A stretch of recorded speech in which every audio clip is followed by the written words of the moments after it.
Therapy Army, let's be having you. What is going on tonight? What amazing games today. Welcome to the United Real Therapy, people. Oh my gosh. Did you see that table? England are playing Portugal. England are playing France. England are playing Germany. England are playing Hungary.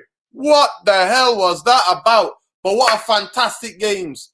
Big up Majuli. Big up Majuli in the house. Big up Majuli. Welcome to you all, people. Welcome to the Real United Therapy. Therapy Army. After that, we need proper therapy. And there we go, people. I said the Germans were in a match. I've been bigging them up all week. And there they were, 1-0 down. 1-1. Straight away, Hungary score. 2-1 down. Next minute, it's 2-2. And they just about make it. Oh, my gosh. What a day of football. And also, I thought the Polish were unlucky today. They played a better football. But big up everybody. Big up everybody.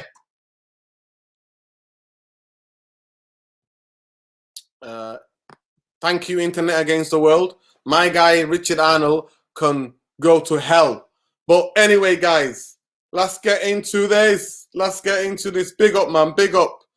Big up, man. One word for him. Yo, he absolutely bullied them tonight, the French midfield. And that game went from Portugal in control to France in control, back to France, then Portugal defending, and both of them defending at the end. But honestly, Ronaldo, I said it the last time. I said, this Portuguese manager cannot drop Ronaldo Sanchez. And people were telling me, nah, he might be too. No. I said it. And I said, play Moutinho. And I said, play Ronaldo Sanchez. And look, Portugal look a lot better. A lot better. They look a lot better. Do they not? And he should have played, actually, instead of Moutinho, should have played Bruno. If Bruno was in those spaces where Moutinho's shooting from, Bruno's finding the top corners, mate. Top corner business. Talk to me, guys. Talk to me. Actually, you know what? Let's give it a call-in show. Why not? Let's have a call-in show, eh? Come on. Come on if you're hard enough. Come on if you're hard enough. Come on. Get on here if you're hard enough, people. Get on here. Let's have your say, people. People like Malcolm, come on. You're always saying, come on.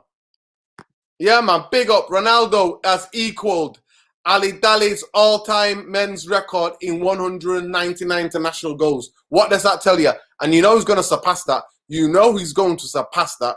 He will surpass that, Ronaldo. And he's going to be the greatest goal scorer in international football. And what a player to do it. What a player to do it. Ronnie!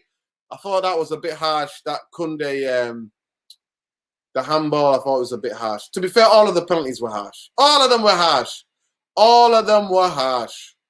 Irfan will be on in a minute, people. Irfan will be on in a minute. Yeah, get them, brother. Get them. Can you, Internet Against the World, can you save them for the end of the show? Please save the internet calls till the end of the show, okay? Save it till we're about 40 minutes in, and then we'll discuss anything that's related to Man United, all right? So then you can bring us up to date. Right. Come on, young man. Where up, Malcolm? How you doing, man? How you doing? Good, I'm good, man. Good. What exciting games, man. Did you watch the games? Oh, my God. Absolutely crazy. Absolutely crazy, man. What did you think of Portugal-France game? Well, it was a good game. Can't really say anything about that. Both teams are through, so you know, we had hope for a good game. Mm-hmm. I mean, I thought France were the better team, but Portugal also stood up a fight. With Ronaldo, of course, Ronaldo just being Ronaldo, being the best. So yeah. It don't really have that much to say about it. What did you think about the midfield battle? Tom, I'll bring you in a minute. Yep. Yeah, no problems. The midfield? Yeah. The midfield battle in the game. Renato Sanchez, I thought he absolutely bullied him. Yeah, absolutely. I thought he was brilliant tonight. I think he was Portugal's best player in the game. Like, I think the way he just I thought he gave Pogba a hard time. I thought he gave Kante a hard time. And I think just his pace, just made him a threat. Yeah. So you have to he has to big himself for that. And I actually do like Sanchez. Um, I know if I know if some other guys rate him, but Come back, Tom, if you can hear me. Please come back. I don't know if some other people, some other fans rate him, but I do rate him because I watched him in the 2016 Euros, Mhm. and he actually and he did really good. Yeah. I think he's one of Portugal's best players. So yeah. Yeah. Please, Tom, come back, Tom. Welcome, Mo. Welcome, Mo with a Ollie photo. In case we get any other photos. What did you think of the Germany and the Hungary game? Malcolm just talked about a little bit. Well, did you watch Portugal France? What game did you watch? First and foremost, good evening to the panel and good evening everyone. Good evening. I watched the Portugal and France game, fabulous game. I watched also a little bit of the Germany Hungary game because it was on the background, so I was getting a glimpse of it. But I was focused on the the France and Portugal game. Very good game. And to be honest, good night Vienna on Tuesday. They are gonna get to a footballing lesson. You mark my words. Wow. Mo's going for it. Mo's already coming out with it. We're not building up yet. We're not building up to that game. I just want to know, what do you think about the midfield tonight? What did you think the battle in the midfield? The three: Moutinho, Sanchez, and who was there? Was it Carvalho? Was it Carvalho or was it Pereira? It was Carvalho, I think. Carvalho. Fair play to Sanchez. You know, he's turned his. I remember a couple of years ago, Nurdin. No, it wasn't Carvalho. It was the other guy. It was Pereira. But touching on Sanchez, I remember a couple of years ago when he moved from Benfica. I think it was Benfica to Bayern Munich, and I remember we were in for him. I remember United were in for him back then, but I think he went to Bayern Munich, and then obviously his career stalled, and then he went back to Swansea, and then obviously now he's been at Lille for 2 years, but he's done well. You know, he just won the league with Lille. Yeah, exactly. So there was a bit of a dip in him. I think he went to Bayern Munich a bit too early in his career, and then he just couldn't hack the pressure. But he did very, very well. That midfield was good for Portugal. That midfield was very, very good, very tight, very compact. Yeah. I thought the game ebb and flowed. I mean, I go back to Marcus. Do you think the game swung and roundabout? It was a weird game because not one team where you could say France were on top. I thought the first half France got bullied. I think second half France come back into it, and you know, as the game went on, France were getting on top. But I thought for large parts of that game, especially in that first half, I thought Portugal were the better team. They had control of the midfield.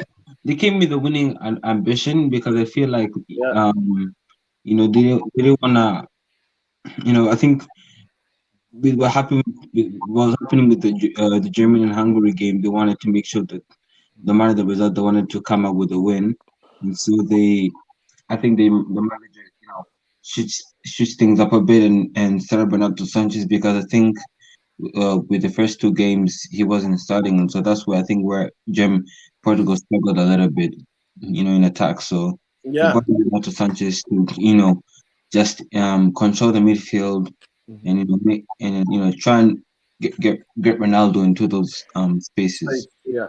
You know what? Honestly, I thought that if they would have took Moutinho off and brought on Fernandes, I think Fernandes would have played good with Ronaldo, Sanchez, and Danilo. I think he would have played well with them because the guys that he played with before, the two guys, was just like another McFred, another absolute McFred. But I was switching back and forth because both of them were on obviously BBC One and BBC Two. I was switching back and forth between the games. But Germany game, I've been bigging them up all week, building them up. I'm like, come on, you Germany are gonna control this. Germany are gonna do that. And then Hungary do an absolute drop on them. And Hungary were unlucky tonight. You know what? They were unlucky. They were unlucky to see that goal. But it was weird how much I really like this highest fourth place teams because it gives you know what I mean? It gives the group edges till the last minute. You don't know who's going to go through, if teams are going to go through. It's going to be absolutely fascinating. It's going to be fun. Yeah, it's going to be Portugal. Yeah, you know, also Belgium versus Portugal, England versus Germany, Croatia versus Spain, Italy versus Austria, Wales versus Denmark, Netherlands against Czech Republic, Sweden versus Ukraine, and France against Switzerland. Let me just say that again for you tonight. Euro 2020 last 16 goes like this. Belgium versus Portugal. Interesting game. Big game. England versus Germany. Huge game. Croatia versus Spain. Interesting game. Italy versus Austria. Good night, Vienna. Austria. Wales versus Denmark. You know what? It's even. Either of them. If Bale or if Ramsey turn up, but then that spirit of Denmark turn up, then I think it'll be all over. Netherlands versus Czech. Very interesting game. I won't rule out the Czech because the Czech can cause them problems because I don't think the Dutch can defend well as they would if Van Dijk was playing. Sweden versus Ukraine, absolute snores feast. Come on, Ukraine! I don't like Sweden. France versus Switzerland. Goodbye, Switzerland. Can we just give a shout out to Paul Lebil Pogba on that game? Amazing. Oh, yeah. It's not. He doesn't do. It's this. You know when he does simple things right, it's beautiful. And that pass for Benzema's goal, amazing. He just bended it around and a thing of beauty. And it was billed as Pogba versus Bruno because I remember on Twitter, on WhatsApp, it's Pogba v Bruno, Pogba v Bruno. And I'm like, I love Bruno, but Pogba is just when he's got that proper CDM next to him that does all that dirty work. And Paul, you do your thing. It is amazing. You know what? We need to find Tom. We need to find Tom. Oh my God, these people, man. These people. God. These people, man. Every time. Like, their heads in it. You know, I take it as a compliment. I take it as a compliment that they literally take time out of their busy schedule. Yeah. And become and try. You've got nothing better else to do. I think man. Listen, Pogba was quality, but in the first half he got bullied. Let's get it right. First half, Pogba was getting bullied. He played a couple of passes. Pogba is a creative force, but he didn't run. France didn't run the midfield. They did not run the midfield, right? They didn't run the midfield. But it was an interesting game. But the second half, that pass, France second half took control of the game, and they were the better team for last parts of the second half. But in the first half, Mbappe's been quiet. Well, not quiet, but chances. It's all like him. He's snatching at everything. Even when Pogba put him through, in the first half. I thought he was going to give up. He's on his own there. Take a touch, bring it closer. But he's snapping at everything, isn't he? Yeah. Yeah. But, we need more of you to try to ring in. Come on, any of you guys. But what did you think about the early games? Did you watch any of the early games? Yeah. Spain finally turned up. Yeah. Yeah. I think Spain knew what was on the line today. Yeah. So turned up. Yeah, they turned up. So yes, you have to give them the flowers for that. Man, I don't know. Morata just being Morata, Penalty missed again. Missed the penalty today. Yeah, he missed a lot of chances. He needs to be dropped. I think he needs to be dropped. Actually, you know what? Today, to be fair, he made a lot of runs that took players away from the players who scored the goal. So let's be right. But I don't know. I got what you're saying, but I just feel like he's just very short on confidence, and so I think he needs to be dropped and then maybe start a Torres. Moreno. Maybe try and rotate the squad a little bit. Put Moreno up top. And then maybe put in Farah. Try 4-3-3. Just go for. I don't think Spain has that team that they had about 10 years ago. That team that was just amazing. We would fire. Yeah, we talk about Xavi, Iniesta, and I think that represents the downfall of Barcelona and Real Madrid, where they don't have those, those quality players coming through now for some reason. But majority 10 years ago, Spain played probably some of the best football I've seen ever in tournament football, where that tiki taka and move the ball, pass, move. It was just amazing. Yeah. But I don't know if you guys have spoken on it. Did anyone watch that snooze fest yesterday by any chance?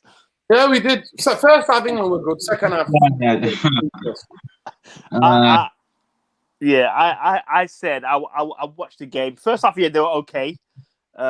They did 20 minutes. They did what they needed to do, but no, it's too boring. And I go back to the fact that growing up watching England, I always said when you watch England games, they're always exciting, they're enjoyable. You get buck for your money. But now watching England play now is boring, dull.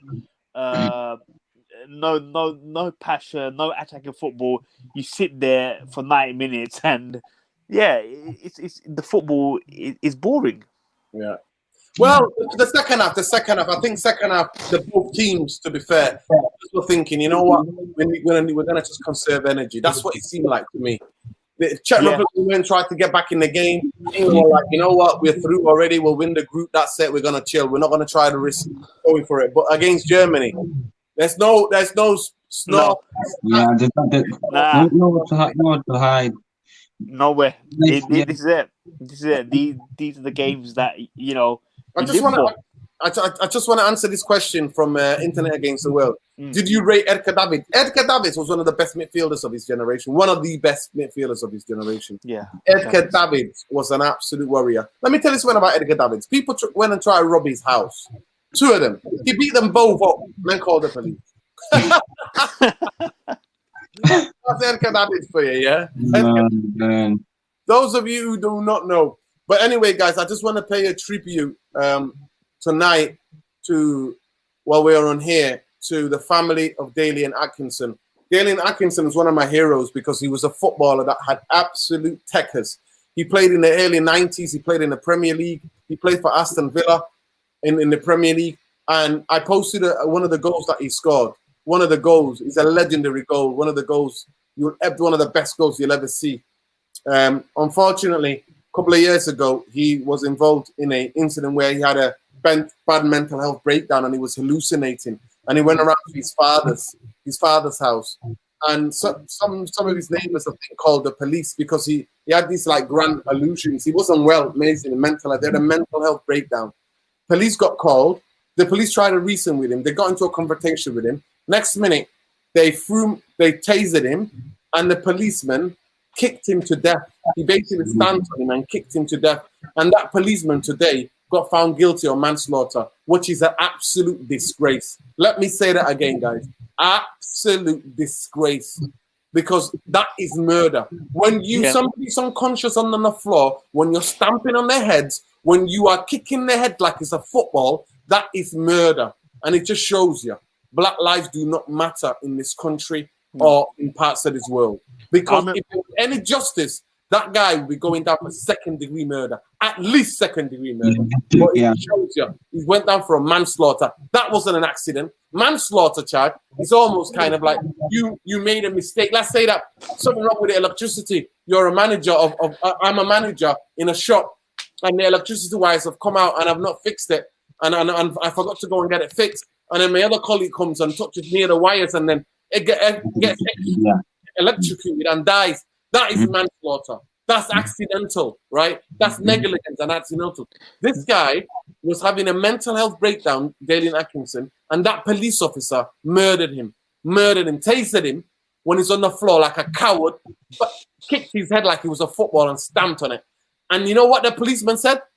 I was afraid for my life. That's why I used that much force.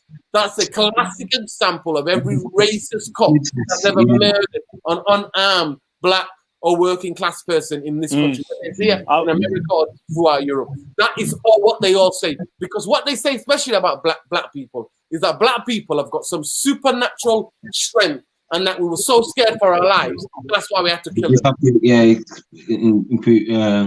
So rest in power, rest in power. Condolences to the family of Dalian Atkinson. I remember.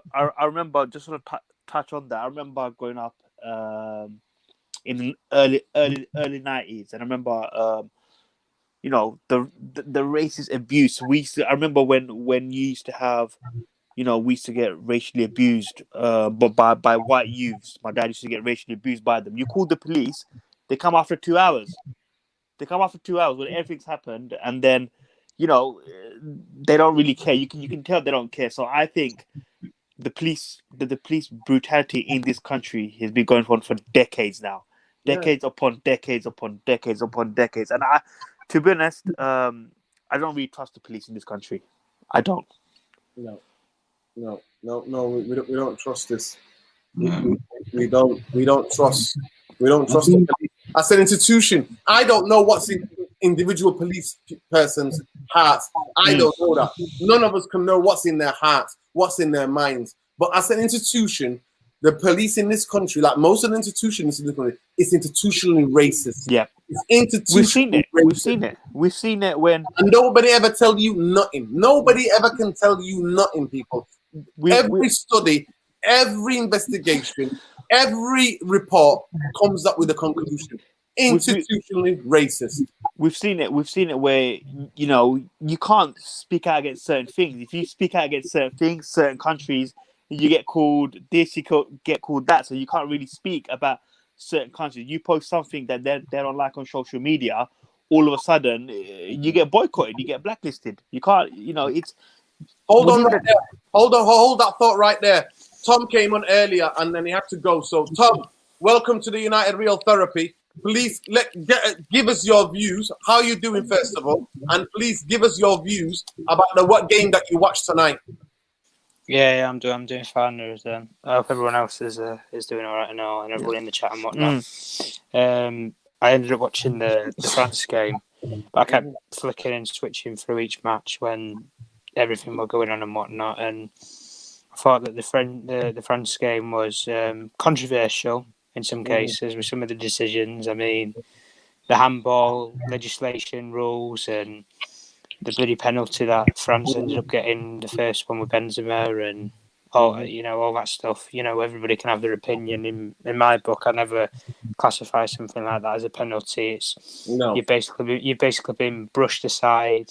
You've been out-muscled. Get up, get on with the game. It's as simple as that. And I don't like it when these sort of incidents happen and it impacts matches negatively. Exactly. But, Portugal could have gone out tonight. Portugal could have gone on a decision last night. Decision like that. Yeah, exactly. I mean, they ended up getting the draw in the end. But if that decision doesn't happen, the game ends 2-1 mathematically. It's proven that it would end 2-1 and Portugal come away with 3 points. I know it might impact it a lot in the group or whatnot, but when we look at it from the perspective, I think the Euros has been an eye-opener for a lot of people in terms of the sort of teams, because coming into it was the group of death. That's the group that you want to watch. Whereas in theory, we've looked at a couple of teams and a couple of teams have surprised us. Italy are majorly the dark horses of the whole competition. I think the Czech, huge respect to the Czech Republic as well. With both of their games, I think they've been amazing. Below par probably against England, but they had the chances where they could have won it. We could say the same for teams like Sweden as well. Sweden topping their group. Nobody would have probably expected that with such a Spain, but no, I think it's been probably an entertaining day of football. And roll on the round of 16. Yeah. What did you think about the Germany game? Did you catch a little bit of the Germany game? Yeah. I thought. I think a lot of Germans will have been crapping themselves when they went the goal down, and then obviously they had they ended up getting back into the game, and then straight from the kickoff they've gone up the other end and scored. I think that was very surprising. It's something that you don't see every day. And that youngster, to be fair, he's been one of the best players for Hungary. That youngster, scored. He's a teenager. So what a fan! I mean, an experienced goalkeeper like Neuer. He's in the arse. He's in the arse end of nowhere. I don't know what he's doing in that sort of situation, because if he's not there, the player can't get his foot up that high to kick the ball. So all he's going to do is head it or hold it up. So I don't know why he's decided to come for the ball anyway, unless he's been told to come for it or something. Then I don't know, or that's what they've learned to do in training. But no. And they say big up the bravery for the youngster. Absolutely brave. Stuck his head where he hurt. He could have been wiped out. He could have been completely wiped out. I just want to say thank you so much to Umar Chowdhury for helping in one of the mugs. He has to go, but thank you so much for getting on it, brother. We really appreciate it. I just want to go on to the games now. I want to get into, so I've got a photo here, so I'm just going to say what sides. So I'm going to get your opinion, guys, because we've got now, there's different sides to this in terms of where the last 16 is. So, You mean the whole draw? On the A side is France are in the same group as on the side as Belgium, Netherlands, Italy. They're on one side, yeah. And then England and Germany on the other side. Portugal are on that side as well, I think. And Yeah. so it's very interesting. But Ukraine are on that side. So whoever wins out of England and Germany have got a very interesting place to go. Seriously, it's going to be a very interesting. Wow. Mm. You know, I believe in that game. I believe in that game against Germany. Play Jadon Sancho because I want to see Sancho playing that, man. Should have played against Scotland. Yeah, he should have. And I was watching. Yes, I was waiting for Sancho, and then he got 7 minutes. I don't know what's going on with Sancho, but I want to see Sancho play, man. Hopefully, hopefully, it might be that his head might not be right because of the United deal and whatnot. It could be that. Hopefully, what the rumors I'm hearing is that United deal is imminent now. So the next couple of days, hopefully, that should be wrapped up, and then let Sancho free. Let Sancho free. Let's see what he's got. Let's see what the kid can do. Kane. Yeah, Same with Kane. What would you guys think? What would you guys think if Sancho comes to United and only does a Donny van de Beek job on him? Impossible. There'll be riots. I can't do that. There'll be riot. Do you guys think? Do you guys think he'll get the number 7 shirt because it's such a massive investment? I love what Cavani's done. But because it's such a massive investment, do you think we should give him the number 7 shirt? I think he'll get number 11, and I think he'll get 7 when Cavani leaves. No, I don't think he'll get number 11. What's his name is number 11 already? Greenwood. Yeah. Oh, yeah, he is. Yeah, forgot about that. Yeah. Well, maybe 17 with England. Yeah, something like that. Something like that. Because Cavani's there for a year. Do we? Yeah. So actually, I might put the pressure on him straight away. You know what I mean? Let Cavani keep the season. He absolutely destroyed the curse because that number was cursed. Yeah, he deserves to stick with that shirt, though. To be honest, so let him stick with that shirt for another year, and then hopefully pass it on. But guys, I think we need more than him. I think Sancho's not going to help us win the league or get to no way, 100%. No, it shouldn't be the priority. He's not. It shouldn't be the priority. We should be spending that money. He's a PR golden boy. That exactly. is why we're buying. Well, that's it. That's PR golden boy. Because if we're bringing in Didi, if we're bringing in Basuma, whoever in CDM, you bring in, Jules Koundé, Pau Torres at centre half. They don't sell the shirts like a world class attacker like Sancho does. It's PR based and marketing. Right, guys, we're having them all phoning, so I've just put the link. I've put hopefully the link again. Let me just try the link again. I'll put the link again on the chat. Hopefully it'll come through. And so come on, guys. Come on, have your say. In terms of England, Tom, what do you think England, Germany, Wembley? Do you think England can do it? I mean... Listen, what does your heart tell you? And what does your head tell you? Well, my heart tells me that we're going to get embarrassed. My head tells me that we might turn up. It's one of those games where you can't judge it because Germany have been so inconsistent, really. Like, the first game against France, I thought they were very unlucky not to get something out of the game, maybe even win it in some cases. You could say this, with the Portugal game, they blew Portugal away massively. Nobody expected that, and the game tonight against a poor, hungry team. I know hungry teams had some decent results in the tournament. They was very unlucky against Portugal. Same with France. Probably could have held on and won the game again tonight against Germany. They've made the country proud. The players for that hungry team, 100%, and the whole country were behind them. And the only thing that gives me that bit of hope is probably it's at Wembley. It's one of those magical things where I think it's better to be at Hungary than in Munich or in Budapest, wherever you'd be playing. It's better that it's at home.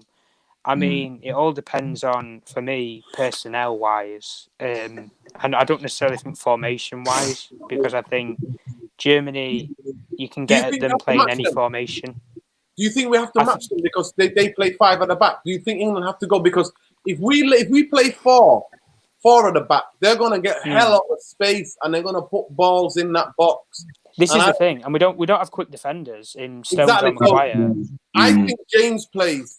I think England play 3 centre halves, and I think the 3 centre halves would be Walker, Stones, Maguire, and then Shaw will be a wing back, and James will be the other wing back. I personally think, and then you in midfield. You play midfield. I will play Grealish. I'll play one holding out and Phillips. Me personally, Phillips and Grealish, and then I would play the 2 up top.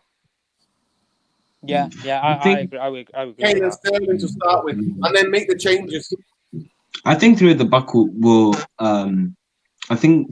suit you guys, and I think you guys need to play Sancho on the right, because I think he's gonna provide that attacking outlet on the But also crosses in Also, I think personally for me, it's either if they start off slow, there's gonna be a very, very long evening for them. And 100%. If they start off slow, if we need a quick start in that game. Yeah, for me, if he goes, if the manager goes with this silly tactics of sit back and invite pressure and we hit with the counter, it's gonna be a long evening. For me, Harry Kane needs to turn up. He needs to score a goal at least, or he needs to fire a goal in from somehow. He needs some confidence. My honest opinion, I would want England to win, but don't forget, England haven't faced that elite competition yet. With Germany, they've already faced Portugal, they've already faced France. They're ready to go in now. England, they played Scotland. They didn't look great. They played Croatia. First half were great, but the second half they were average. And then the last game, first 20, 30 minutes they were very good, and then for the rest of the match they were very average. So they're gonna have to, for them to beat Germany, they're gonna have to turn up. If they don't turn up, it's good night. It's good night. Yeah. Please come back, brother. Please come back. Who was just on now? Please come back. Real talk. So Internet Against the World is left. I think Nuruddin, if you could choose one of these to leave, who would you choose? Neil Ashton, Matt Judge, Richard Allen. I would want all of them. All of them. Yeah, all of them. I'm sorry, I can't choose. You're in an impossible position. But if we were to choose Matt Judge, because Matt Judge has a direct result in the transfers, and that's why we're like so slow. We can't chew gum and walk at the same time with Matt Judge. Matt Judge can never walk. Can never do 2 deals. Nuruddin. The best way you can compare Matt Judge, look at what Ariana does at Chelsea. She's their chief negotiator at Chelsea. The big deals that they did over that major window, and when we scraped by picking up Cavani and Diallo and Palestri on the final day, they did all their business with weeks to spare, and it was all in training camp, this, that, the other, where we're signing players a week before the window shuts and things. You have no pre-season, no preparation, nothing. How are you supposed to win a detail that way? And what you don't, exactly. This is the same with Man City. Man City, they buy all their players 2 weeks prior to going on a pre-season tour or having any sort of preparation for the season. That is how Manchester City operate. Liverpool's the exact same. You don't see Liverpool buy any players on the end of the season. City, nobody. I mean, the panic buys were the funniest. Diallo was a panic buy. You know, I mean, Cavani was a panic buy. This is the thing, Nuruddin. These weren't all these. I'll be honest in saying it. I honestly do not think that. No. Hand on my heart, I don't think Cavani was his signing. No. I don't think. Donny van de Beek was definitely not his signing. Jack Grealish was the player he wanted. It was easy. It was easy to tell. Yeah, Diallo I don't think was his signing because he wanted Sancho all the way. You know, Palestri, I can see why, because you have to delve into the South American market in some way, try and get some fans, PR, marketing over in those areas. It would basically be the perfect fit. Listen, Matt Judge might not even be able to know how to answer a phone. Exactly. I remember. That's what Patrice Evra said. But I'm gonna come to you. I'm gonna come to you, Malcolm. What do you think? Do you think England can do it? So we'll just bring it back to England, and then in the last 20 minutes, all of you guys stay where you are. In the last 20 minutes, we're gonna discuss everything Man United, all the news related Man United. But do you think England can beat Germany at Wembley on next Tuesday? I don't think so. I mean, even though Germany struggled against Hungary, you know, it's. I just feel like Germany just still. You think this is the They're thing. gonna turn up, aren't they? They're gonna turn up. They're gonna turn up. The way they turned up, because sometimes when you're the favorites, the pressure can get to you. When you're the sole favorite and everybody expects you to beat that team, the pressure can get hold of you, especially if you're at home. So I think the way they turned up against France, the way they turned up against Portugal, they will turn up. I think they're gonna turn up. I think this thing. Germany have a style of play. That is the thing with Germany. They have a style of play, and they know how to. The manager knows how to set up his team, and they play in coordination. But with England, it's always about just sit back, hit them on the counter, and hope Kane, maybe hopefully Sterling can loop one ball in, and Kane can make one. And so, I mean, there's a comment on here. It says, I can't bear to see another Kane England performance. Dear Lord, drop the fella ASAP. He's I think it's come to the point where it's too late to drop him now, though. To be honest, Yeah, you can't. If you're going to drop him, Yeah. if you were going to drop him, you should have done it against the Czech. But I could That's see that with the game. yeah. it'll be funny. I can see Kane turning up, scoring the winning goal, and then winning the game for England. Oh yeah, everybody will be loving him then. Yeah, and he has the ability to do that. Yeah. Yeah. He's a match good winner. striker. He's a good He's a match striker. winner. Yeah, Yeah, But- I really love Kane. Like I rate him highly, but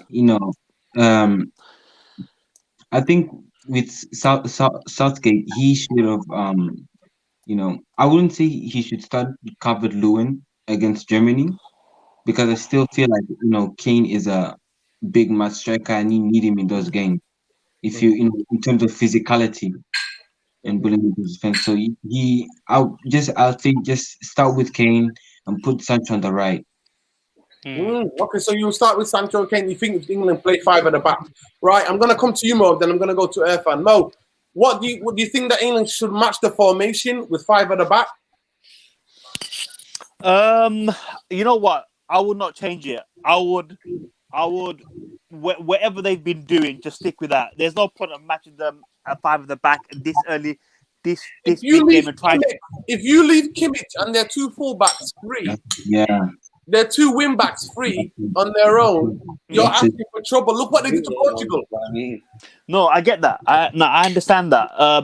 They should do that, but I don't think this manager will. I don't think this manager will stick with his. I think this manager will stick with his game plan, what he knows best. Against Germany, as I said, I think against Germany, it's going to be individual brilliance like Man United. I think the individual players need to turn up, like Sancho, Kane. I don't know how fit Rashford is. Also, one of Maguire played well the other day as well. Maguire, he played very well.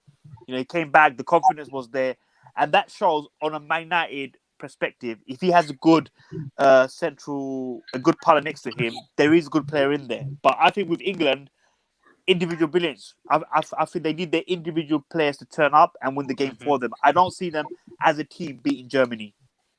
No. Yeah. No chance. Not tactically either. No, I'm going not to come to tactically you, either. Irfan. We watched a bit of the game together. So tell me, how do England beat Germany? What do they do? Do they match them formation-wise? What players do they play up front? Do they play 2 up front? Do they go with the wing backs with Shaw and James? Because we already know where if you let Kimmich and then the other left back free, they'll destroy you because they'll start setting each other up. I mean, to be honest with you, you said when we were watching at yours earlier on today, you said that England, the only chance England have got if they match the formation, play 3 at the back with the 2 fullbacks, to try and nullify Germany. Now, I don't think that Southgate will do that. There's a small chance he will, but I don't think he will. But if he's smart, he will. Okay.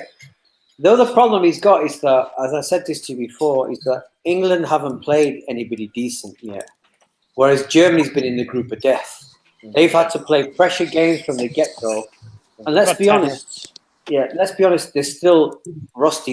All these teams are rusty, but England looked even rustier than these teams in terms of flow. Yeah. Sorry, I just stopped because I could hear loads of background. Yeah. Guys, can you mute your mics if you've got any background noise connected to you, please? Yeah. So basically, as I was saying, is that they're more in the groove than England are. Germany are more in having to fight back against Hungary today. A good win against Portugal, and I was hoping, I was wishing that it was going to be Germany because the hype in England is already going to start. Now, for me, I don't know how he's going to change it though, because he has to play Grealish and he has to play Saka. He has to play them. I don't think England could cope with Germany unless they win the midfield battle. I don't think it's going to happen. Do you think instead of Shaw, do you think he might go with Saka as a wing back? Well, that's an option. Shaw hasn't played that well for England yet, but he looks okay. He had a decent game the other night. Yeah, I think he's done okay. I don't think he's done really well. Like seeing for United, good season. I don't think he's given us that yet. But that's a brilliant option if you want to save a player and put Saka in. I mean, Saka's brave. He's played as a wing back. He's played as a wing back for Arsenal. Yeah, for Arsenal all the time we see him do it. That's a good option. The problem is, look, Sancho's not in really game time really. Rashford's out of form. What's going to happen if they lose him? What are England going to do? Who are they going to bring on? Sancho. Yeah, he's not his game time. We can bring Foden on. Yeah, Foden's a good show. Yeah, and Calvert-Lewin. If they playing that well. Who's providing the crosses? Well, you got players. You got the wing back. You got people like James and Saka. They can put balls in all day. Tom, I'm going to come to you, Tom. How do England beat Germany? Let's look at it tactically now. Do Saka go to left back? Do you think that's an idea? I think it's an idea, but I wouldn't necessarily go for it just because of the physicality factor in terms of that. I think you can put a good ball in the box. I think bring him on if you need a goal, if you need to put crosses in the box or whatnot.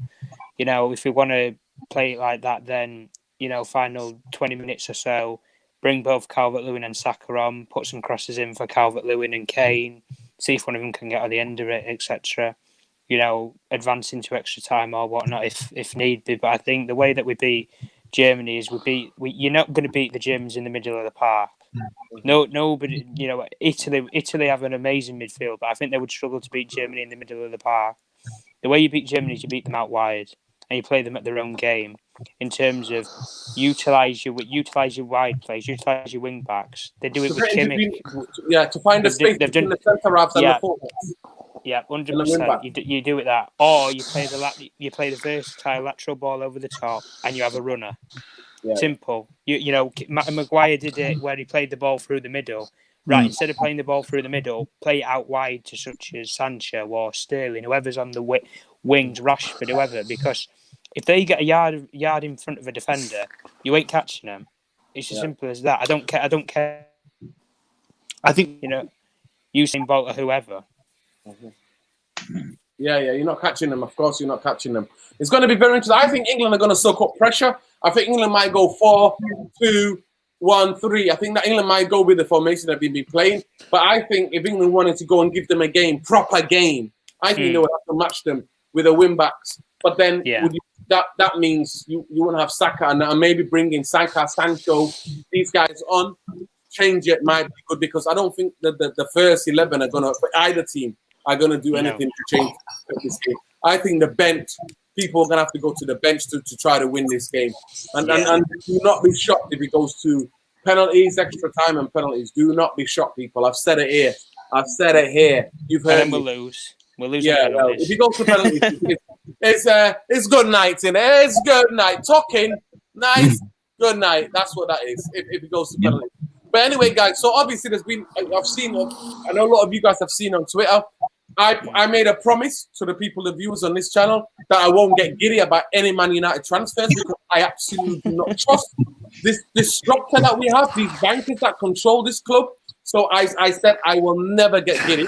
You will never see me clickbaiting any of you guys because, like everybody else, I read the news.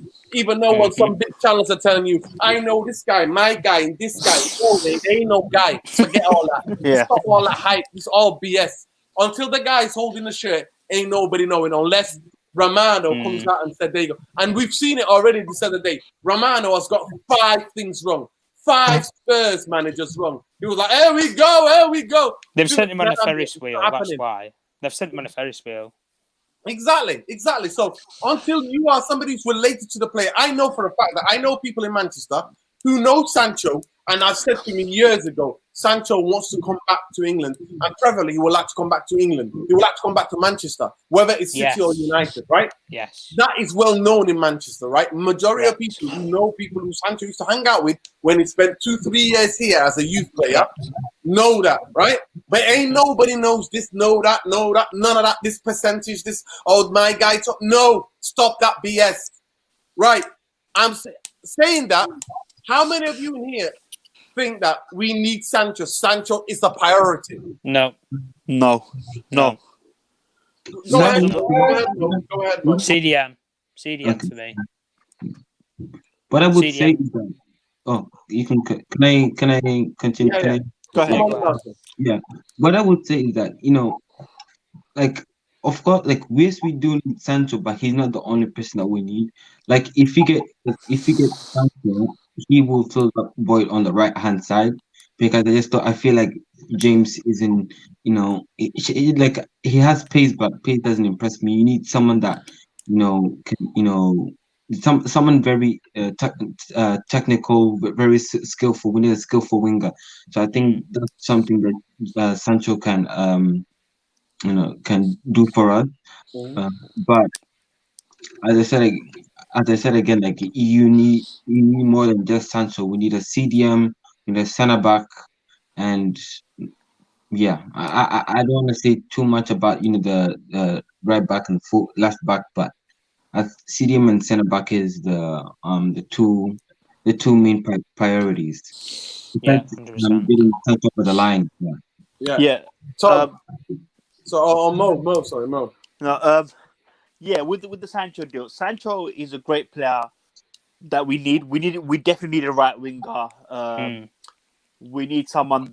Obviously it's Manchester United, so we need someone to sell shirts. That comes back. That comes part and parcel of being a Man United player. We need someone to sell shirts. We need a right winger, of course. That we needed a right winger for the last 10 years since Ronaldo left. So I don't understand how they realize now. For me, Sancho is not going to stop the goals coming in. Sancho is not going to free Pogba. Sancho, we need a central defender and we need a CDM. Those 2 positions are a must. We need a top defender next to Maguire, and then we need a CDM. Someone that can help Pogba if Pogba stays, and someone that can help Bruno. If you just get Sancho, then you're back with McFred and Maguire and Lindelof. So what's changed? Nothing, not much. Nothing. The right side. I just want to answer this comment. Sancho is one of the 3 priorities. Love football, hates KSE. Right. Listen, KSE. Sancho is the 3rd of the priority in that list. A centre half and a CDM, then a right winger. That's what's needed at Man United. Right? So he's last in that priority, and we're going to spend all that money. Wait a second, Nerdy. Wait a second. Don't you think a CDM is more important than a centre half and then a right winger? Do you think it's that order? What's number one? I personally, I think a CDM, a centre back, and then we go for the right winger. If anybody, if Matt Judge ever came to me and said, whichever position would you rather go for? Would you rather spend the Sancho money on buying a proper CDM, or go out there and get Sancho for XYZ amount of money? I would sooner get a CDM because it's a more important position. Yeah, you can afford to make do with Greenwood out wide on the right, while you've still got Cavani another year. if you didn't get the right winger this summer, I wouldn't be that arse so long as we got a top quality CDM. I'm talking elite. I don't want anyone like a Bassoum or anybody. I want a household name. Exactly the same with the centre back. I want a proven winner in and out, and that's why I've always hyped up going after Varane, because he's a proven. He's won everything in the game. He wants a new challenge. Manchester United would be that challenge, turning us into Premier League, title challenges, this sort of thing. Exactly the same with getting a CDM. This is why people have always got the opinion of, well, Sancho the main priority? Because I bet if you went around Manchester or you just asked, put a forum or a survey on, what's the priority? What would be your priority at Man United? People would say a CDM or a centre back ahead of Sancho, and that's the thing. It's the name Sancho. But why? But that's what I said. Man United can have all those 4 signings for me. Man United could make 4 signings. Yeah, they can. We don't have that footballing structure. But anyway, here's from our reporter, our chief reporter, United Real Therapy chief reporter, man like Khalis Ramadeen last season, says, Pogba on Sky, my hair was black and white as Juventus shirt tonight. I was expecting this question. This is what Romano probably asked him. Said it's your hair like black and white tonight. And Pogba says, I'm not thinking about my future. I'm only focused on the Euros. My hair my hair always changes, Anyway, it's time for Pogba to go. I've said that. It's an unpopular opinion. I said Pogba's time is done. I said it last year. I said it the year before. You should not keep a player. Man United as a football club should not be trying to keep a player. Someone who flirts about leaving your club, you get gone. Look, I don't care. I don't care if you're Lionel Messi or if you're bloody Martin Braithwaite. You get rid. Whoever you are. Yeah, look, I mean, no player is bigger than the club. Nuruddin, can I just come back in a minute, Nuruddin? Can I come back? Let me just read this out. Man like Samuli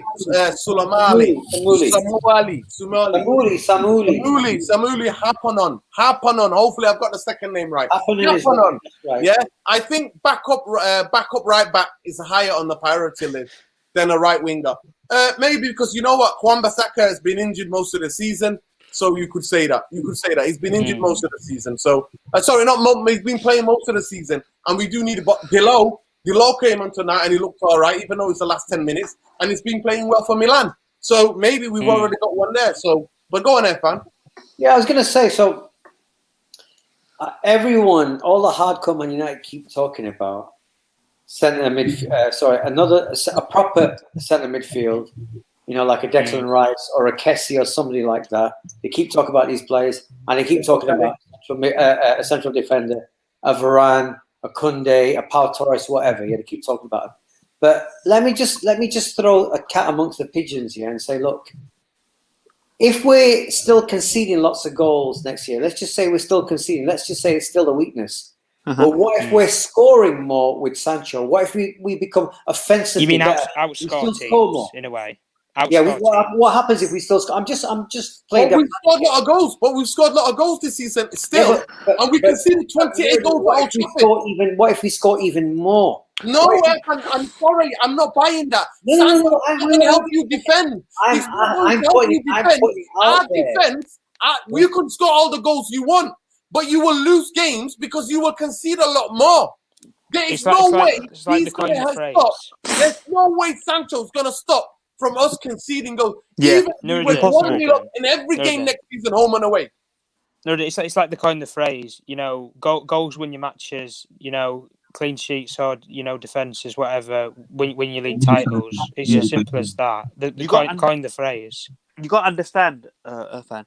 You got to understand that. Wait. I'm not saying I agree with it. I'm just putting it out there. I'm not saying I agree with this. I understand that, but obviously, yeah.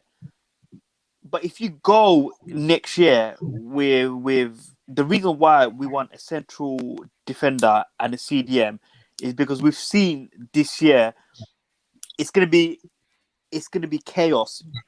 We'll be conceding goals for fun, also Scott McTominay and Fred.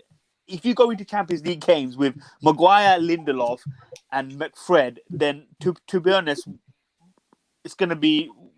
There's no league title. There's no progress. There's nothing. It's going to be back to square one. It's going to be the same season. Yeah, it's going to be the exact same season. And we'll be talking about it again and again and again. We need a central defender and we need a CDM is a must. I mean, He's there's a a must, direct yeah. quote here, Mo. There's a direct Solskjaer. Mm. Solskjaer would like a defensive midfielder, but Man U FC have to sustainability trim the wage bill and sell to be able to recruit one. The Telegram Dunker. Don't know how this quote is reliable, but anyway, we'll put that. There's another one anyway. Richard Arnold's been given, and Internet Against the World have been doing an absolute brilliant research. Let's go. Here we go. Richard Arnold is one of the three bankers, Matt Judge and Ed Woodward. And Richard Arnold is basically saying, in my opinion, we have the best recruitment team in the world. The finances. Finances, yeah. For bankers. Oh God! You know what? Listen, For money then. stay off the pipe, stay off the crack, Yeah. stay off the coke, stay off the cocaine, stay off the Pepsi, stay off like Coca-Cola. Drink water, my friend. I Drink water. remember Real. Nudin. I remember when Sheikh Mansour bought Man City, and I remember the summer of we won I think it was the summer of when Sir Alex retired. So when Sir Alex retired, I think these guys looked over at Man United and said, "Hold on a minute, we can do what they can do, but better." And they said, "What do you mean?" And they said, "Look, their structure is not good, guys." So the Man City owner said, "Look, if you look at it, their structure is they don't have a good structure. If we can get good structure in place with good recruitment, I'm telling you, we can overtake these guys." And then the people at City were thinking, "Hold on a minute, okay, that's fine." They went and got the sporting directors, they went and got football directors, and then what happened? Slowly but slowly, they're overtaking them. It's got to a point now where even if Man United get all these players, I'm sorry, City are too far ahead. They're probably about five years ahead of United. How are you going to close that gap? You know what? But honestly, actually, I don't think they're that far ahead. If you put a director of football ahead of recruitment in Man United, and he said for the next 2 years, Man United can catch up. You can cut that, but that has to be done now. Well, it's like we've said. When you look at it, City have 3 sporting directors. When you think about it, Man United have the one. And I don't honestly think he's even qualified. Yeah, I don't think John Murtry. He's not qualified. He's not qualified. Darren Fletcher spends 2 months on the coaching staff. Suddenly, he's top candidate. He's top target. Tottenham Hotspur. But Darren Fletcher's doing it. His thing is technical development. It's basically getting the youngsters to a route to the first team. That's what his job is. Yeah. John Murtha is a director of football at Man United. If you look at the structure, if you see the hierarchy structure of Man United, right? Man United are the only club in the world where you have a director of football that is in the same level as the manager and Matt Judge. Matt Judge is look just at Tottenham. He's the chief negotiator. Patrice, look at Tottenham. They went and got stole Juventus. Juventus. They didn't want to lose their technical director, and they've lost them to Tottenham, who can't appoint a manager. Why don't we look at getting these sort of people? Yeah, why do we get the? We should have got Nurdin, the Tottenham.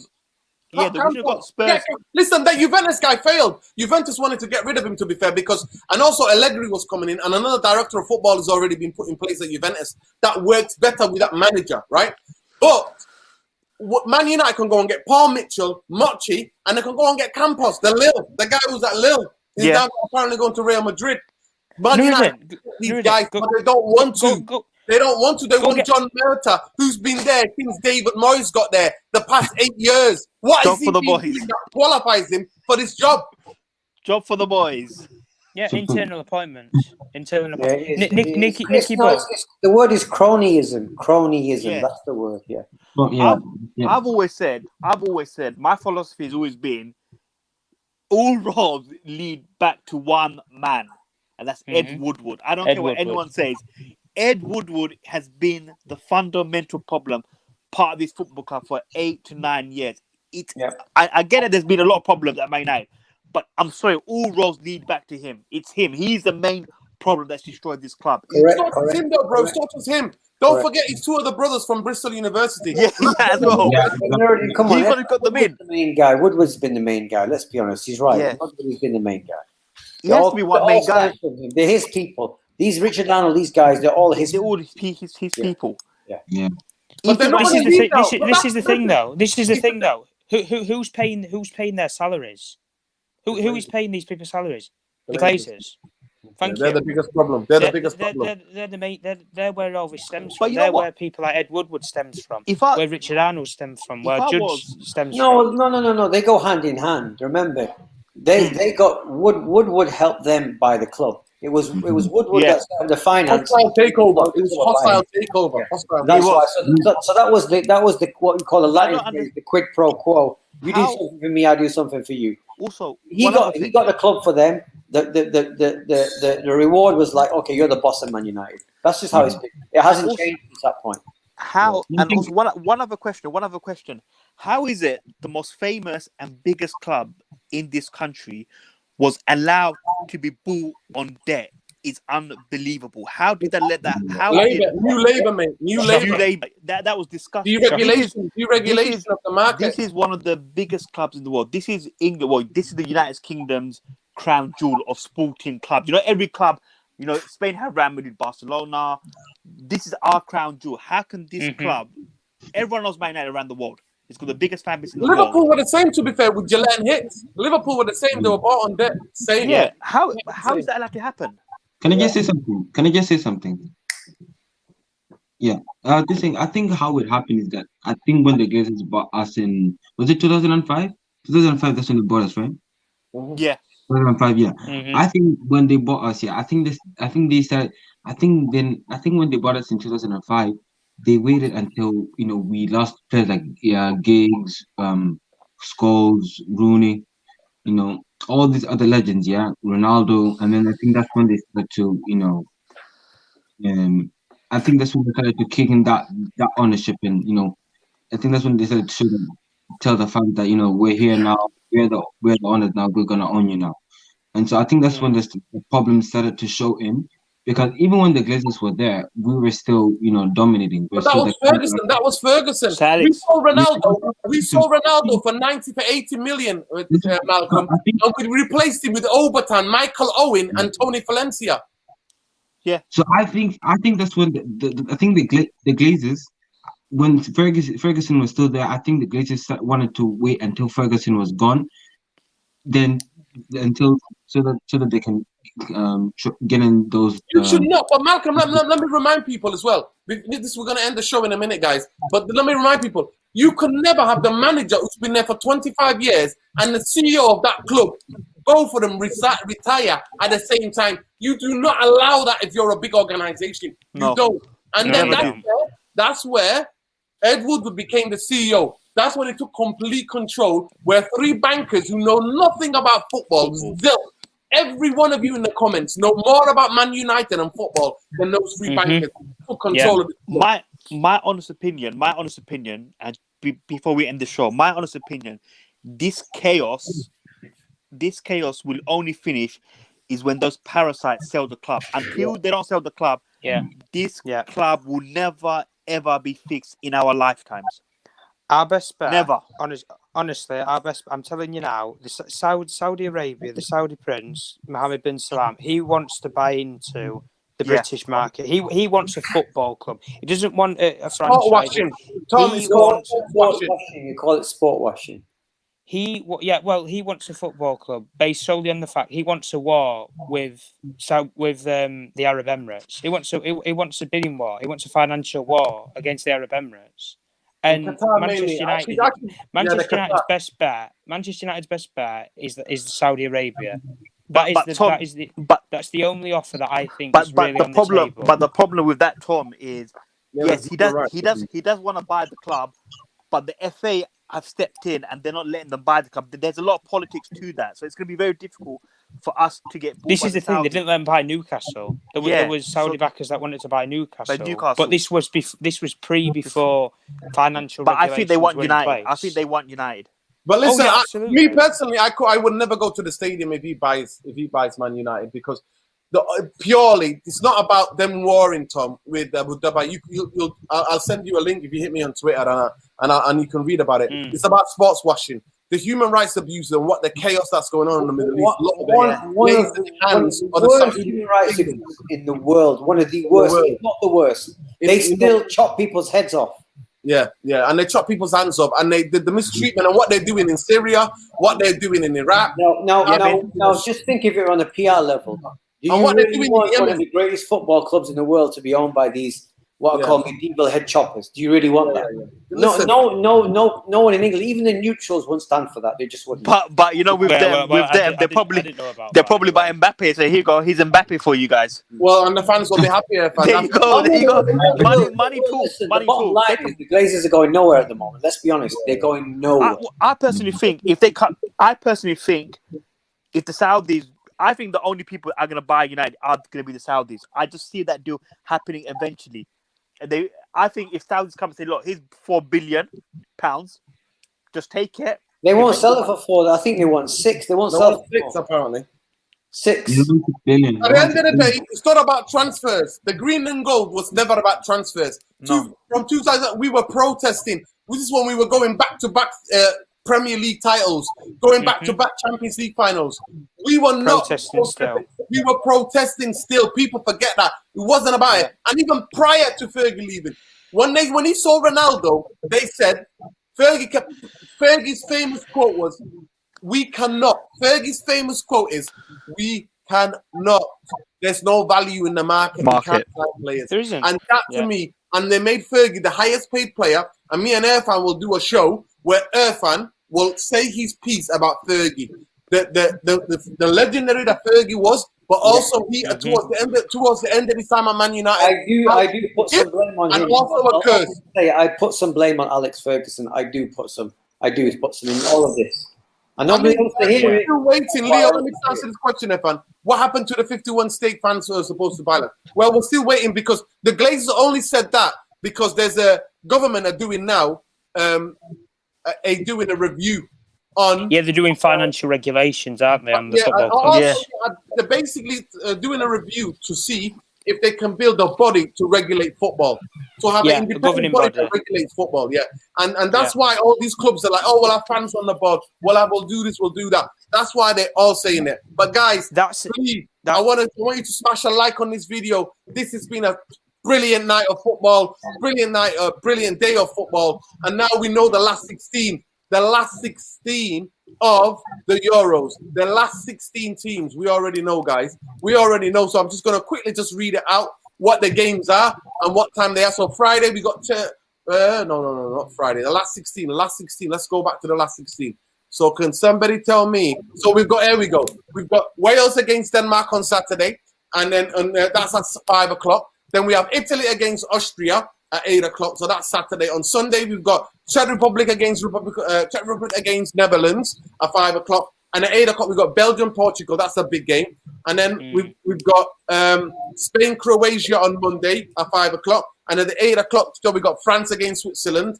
And then England versus Germany on Tuesday at 5 o'clock. And Sweden against Ukraine at the 8 o'clock game. So that there, guys, completes the last 16 of the Euros. Big up to every one of you in there who commented tonight. Big up to Malcolm. Malcolm, let them know where they can find you. Well, I don't have a YouTube channel yet. So You have a Twitter? Not so much. So no. We need to get on Twitter, man. Mo, let them know where they can find you. You can find Malcolm on this channel. That's what you can find. You can find me on this channel. I don't do the whole YouTube thing. I'm not brave enough. Right, okay.